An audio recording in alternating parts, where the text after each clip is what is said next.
Survey says heavy drinking isn't a divorce issue so long as both people are drinking the same amount of booze. Isn't that wild? What's going on with this? Melinda Eitzen is a divorce attorney. Wow, this is crazy, Melinda. So the couples that drink together stay together? Really? Yes, survey shows that if they're both heavy drinkers or both light drinkers, they're just as likely as the rest of us to divorce, or unlikely. However, if one is a heavy drinker and one's a light drinker, it greatly increases their chance of divorce. Yeah. And if the wife is the heavy drinker, 3 times as likely to divorce. Well, I never thought of that. Obviously knew that if someone's a heavy drinker or is a drunk and the other one isn't, there are issues of, incompatibility and care and whatnot. So it's all about incompatible drinking, which is crazy. So, well, you're a divorce attorney. Have you seen cases like this where two heavy drinkers seem to get along pretty well? Yeah, I think that when they're both doing it, they're obviously less critical of the other. Yeah. Now, the study did not research what other horrible effects that may have on their life if they're both heavy drinkers. So that was not included in the study, but that may cause them other problems, and ultimately they may divorce because of those.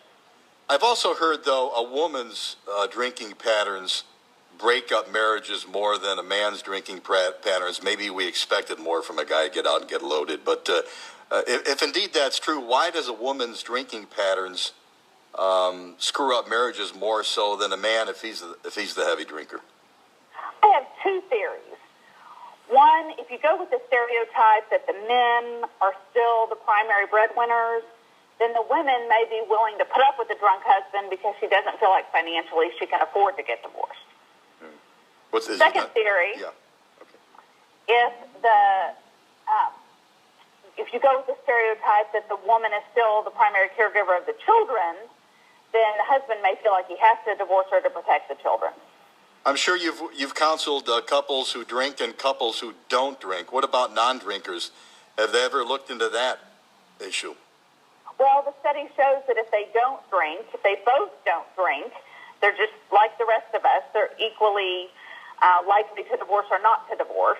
The 2 biggest reasons for divorce is typically difference in opinion on how they raise the kids and money, difference in opinion on how they spend the money. Now, with Christmas season coming, Christmas and New Year's and parties and things, a lot of huge fights going to be going on over a lot of things, some of it contributing to drinking. How can couples get through this time?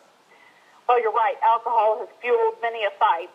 I think they should be conscious of how much they are drinking, and if that's their primary coping mechanism, if they're the heavy drinker in the relationship, it may be time for a change.